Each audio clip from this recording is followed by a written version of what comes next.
आज के जो हमारे गेस्ट हैं अभी यहाँ पर पीछे बैक स्टेज पर, उनकी अपनी एक यूनिकॉर्न कंपनी है which is an edtech company. Please give an energetic and warm welcome to Sumit Mehta.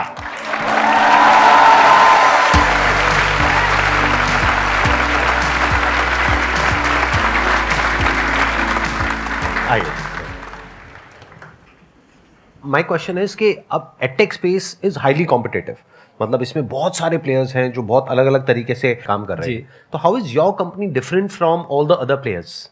Actually आपने बहुत अच्छा क्वेश्चन पूछा, बिकॉज आजकल एडटेक के बारे में सारी न्यूज़ अच्छी नहीं है. राइट. तो एडटेक दो तरह का होता है. एक होता है कि जो बच्चों को डायरेक्टली पढ़ाते हैं, जिस तरह से बहुत सारी कंपनीज हैं जो कि ऑनलाइन या फिजिकल सेंटर्स खोलती हैं, और कुछ लोग हैं जो कि स्कूल्स को इम्प्रूव करने में लगे हुए हैं. मेरा ये मानना है कि एक बच्चा 8 घंटे स्कूल में बिताता है, उसके बाद जब वो घर में आता है तो उसको होमवर्क भी करना है, उसको खेलना कूदना भी है.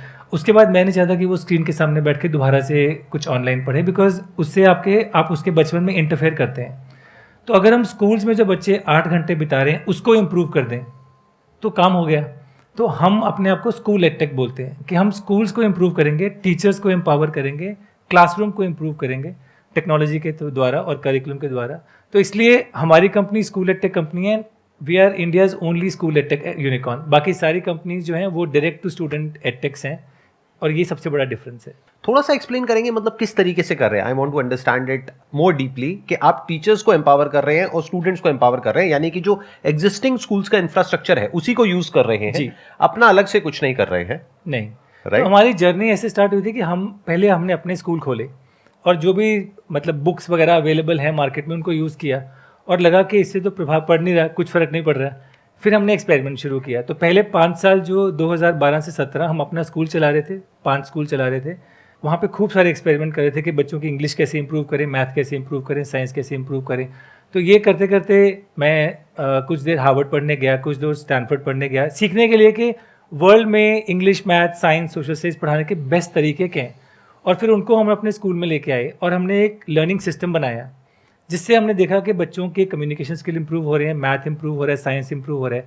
फिर उस सिस्टम को हम बाकी स्कूल्स में लेके गए. तो हमारे जो 5 स्कूल्स थे वहाँ से लेके अब हम 9000 स्कूल्स के साथ काम कर रहे हैं, जहाँ पे हम अपना ये सिस्टम इम्प्लीमेंट करते हैं. तो जैसे आप सब भी अपना स्कूल याद करें, मेरे को याद है अपने स्कूल में टीचर किताब से पढ़ाती थी, ब्लैक बोर्ड पे क्वेश्चन आंसर लिखती थी, हम वो आंसर कॉपी कर लेते थे, फिर वही क्वेश्चन एग्जाम में आता था, हम रट्टा मार के उसको कर देते थे. लेकिन जब हम जॉब में जाते हैं या इंटरव्यूज़ में जाते हैं तो वो रट्टा मारने वाला काम नहीं आता. राइट. आपको समझ होनी चाहिए और अपनी समझ को एक्सप्रेस करने की एबिलिटी होनी चाहिए. तो हमने इसको चेंज करने के लिए बोला कि टीचर से बुक ले लो और उसको एक लेसन प्लान दो, जिसमें वो बताए भी, दिखाए भी, और कुछ ऑडियो विजुअल दिखाए, कुछ एक्टिविटी करवाए, ताकि हर तरह का बच्चा समझ सके. बिकॉज हर तरह का बच्चा बुक से सुन के नहीं समझ सकता. कई बच्चों को करके समझ में आता है, कई बच्चों को देख के समझ में आता है. तो इसको बोलते हैं मल्टी मॉडल लर्निंग. अब मल्टी मॉडल लर्निंग स्कूल में इम्प्लीमेंट करना बहुत डिफिकल्ट है, लेकिन हमारे सिस्टम के द्वारा, बिकॉज उसमें टेक्नोलॉजी है, उसमें करिकुलम है और उसमें इम्प्लीमेंटेशन सिस्टम है, ये पूरा एक पैकेज बना के हम स्कूल को दे देते हैं.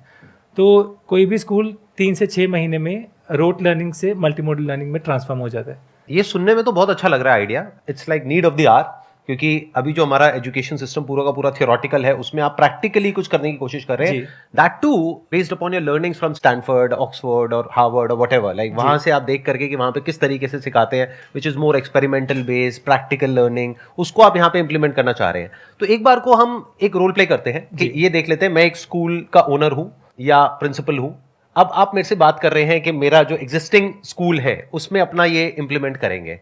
तो I want to understand it from that side कि क्यों मैं उसको इंप्लीमेंट करूंगा. क्योंकि एज अ स्कूल ओनर जो मैंने देखा है, correct me if I am wrong, मैंने जो देखा है स्कूल ओनर्स का इन मेजॉरिटी ऑफ द केसेस उनका इंटरेस्ट इसमें नहीं होता कि जो बच्चा है उसका ओवरऑल डेवलपमेंट हो, ये हो वो हो, बल्कि इसमें होता है कि मेरा स्कूल है, एक मेरे साथ में स्कूल है, मेरा रिजल्ट उस स्कूल से बेटर आना चाहिए. Correct. As simple as that. जी.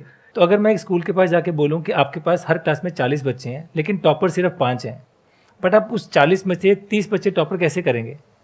तो सब इंटरेस्टेड हैं. अब उसमें करने के लिए ये है कि जो 10 टॉपर्स हैं उनका तो रास्ता है ये किताब से पढ़ाने का, बट जो बाकी 30 हैं उनका रास्ता है ऑडियो विजुअल से पढ़ाने का, किनेस्थेटिक से पढ़ाने का. अगर स्कूल को अपना रिजल्ट इंप्रूव करना है, सिर्फ टॉपर्स के लिए नहीं बट सब बच्चों के लिए, तो उनको मल्टी मॉडल एजुकेशन लेनी ही पड़ेगी और कोई तरीका ही नहीं है. लेकिन अगर मेरे स्कूल में ये ऑडियो विजुअल सिस्टम नहीं है हर क्लासरूम में, तो वो किस तरीके से किया जाएगा? वो आप देंगे, आप प्रोवाइड हम करेंगे? सब कुछ देते हैं। तो हम हर क्लास में एक स्मार्ट टीवी लगा देते हैं, हर टीचर को एक टैबलेट देते हैं और उनको एक टीचिंग लर्निंग इक्विपमेंट का किट देते हैं। साथ में उनको एक सिस्टम देते हैं जिससे वो मॉनिटर कर सके कि टीचर पढ़ा कैसे रही है।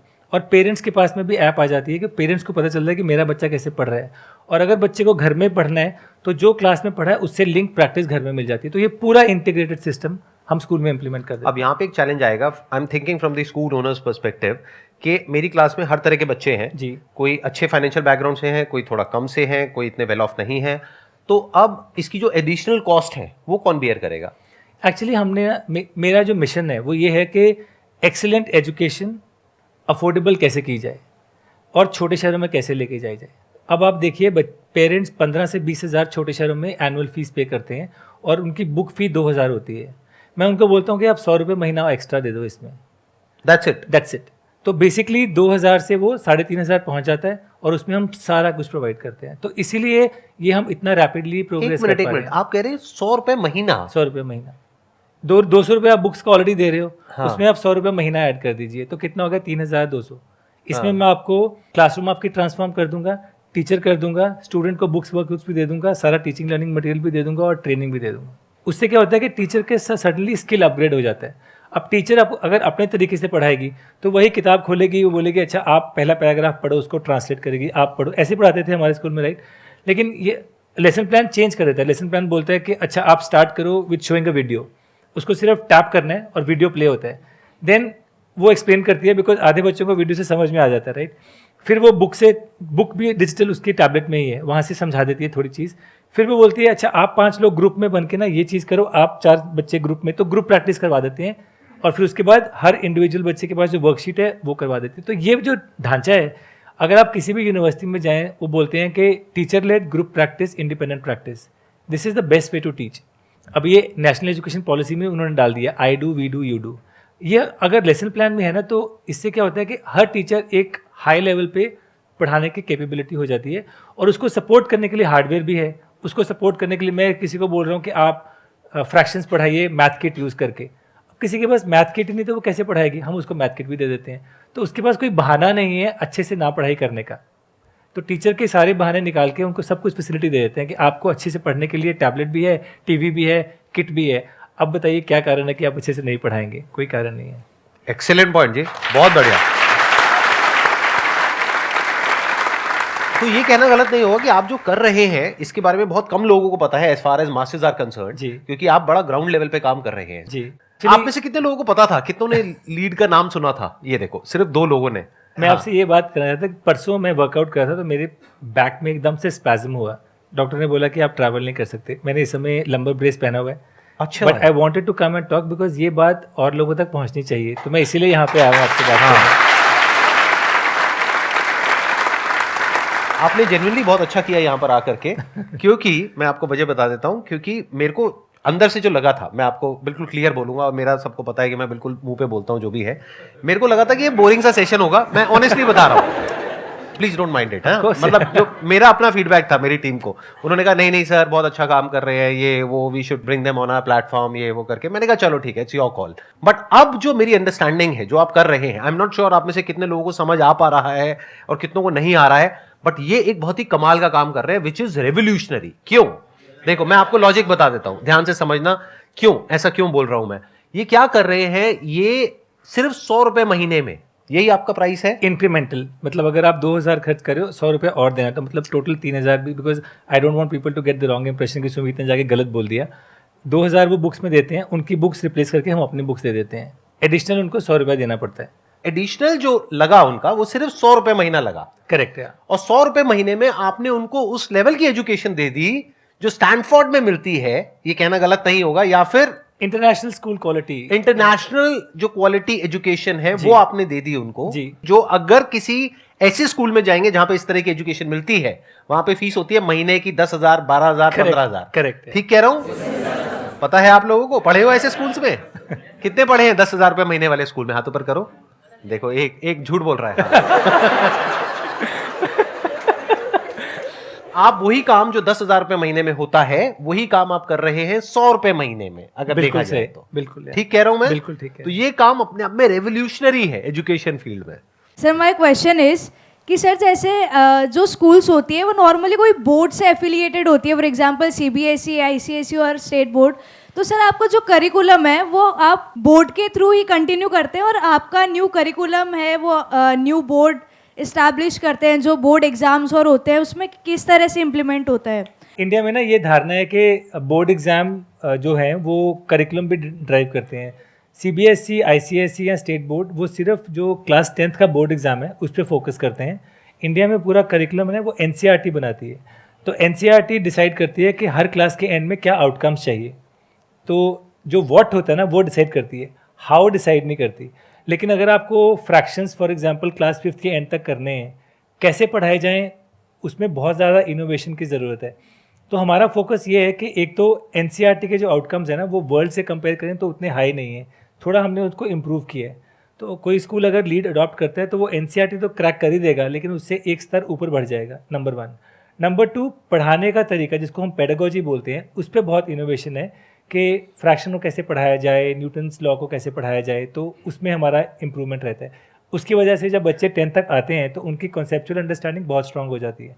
फिर उनको रट्टा मारने की ज़रूरत नहीं है, वो अपनी समझ को आराम से एक्सप्रेस करके बोर्ड एग्जाम्स में अच्छे स्कोर करते हैं। इनफैक्ट लास्ट ईयर हमारे 180 बच्चे क्लास 10th बोर्ड एग्जाम में आए थे, 18 स्कोर्ड परफेक्ट 100 आउट ऑफ 100।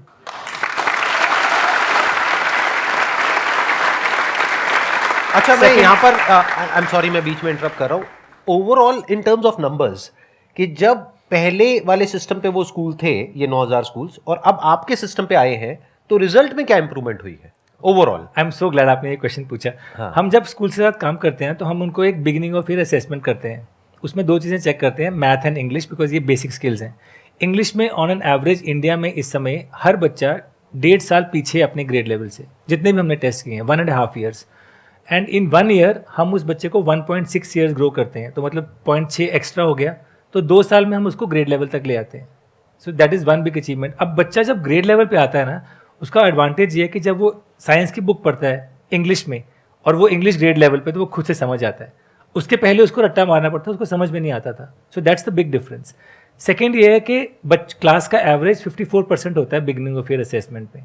जब तक वो मिड टर्म तक आते हैं 72% तक पहुंच जाता है।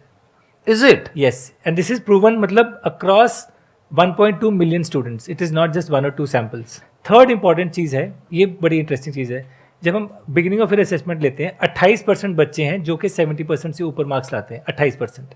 तो ये वो टॉपर्स आ गए। By end term 70% students are above 70%। तो कर्व चेंज हो जाती है क्लास की। ये आप अपने बेस्ट के सिनेरियो की बात कर रहे हैं? ये 9,000 में से अगर मैं top आपको 10% है, रैंडम उनकी डेटा बात भेजता कर हूँ, रहे हैं? रैंडम 1.2 मिलियन स्टूडेंट्स का डेटा है, ये सैंपल नहीं है। Sandeep ji, actually the thing is के हमने ना, मैंने और स्मिता ने जब ये कंपनी स्टार्ट की थी, हम दोनों ने आपस में बात की थी कि if you don't earn even a single पैसा, बिकॉज उस समय नहीं पता था ना, जब स्टार्ट करते थोड़ी पता था कि यूनिकॉर्न बन जाएगी। Are we okay doing this even if you don't earn anything? And we said yes, because हमने 10 साल 12 साल काम किया था पीएनजी में, एंड बच्चों की एजुकेशन के लिए इनफ था और हमारे घर और खाने के लिए काफ़ी था। एंड वी वर क्लियर कि हमें ये करना है। अब वो बनेगा नहीं बनेगा वो तो किसी को नहीं पता, वो तो फ्यूचर में it's all a matter of chance, but we were clear कि हमें ये करना है। सो अल्टीमेटली फॉर मी, मैं अपनी टीम से एक्सेप्ट नहीं करता कि डेटा ये वो, बिकॉज अगर रिजल्ट नहीं आ रहा तो हम ये सब जो कर रहे हैं उसका कुछ फ़ायदा नहीं है, राइट? बिकॉज अल्टीमेटली ये कर रहे हैं इसलिए नहीं कि हम यूनिकॉर्न बन जाएं, ये इसलिए कर रहे हैं because we genuinely care about improving the education outcomes of the country. So you are doing a great job, I must say that, और मुझे बहुत अच्छा लगा आपसे मिल करके। Thank you so Wish much. you all the best जो भी आप कर रहे हैं उसके लिए। Thank you. Big round of applause for him.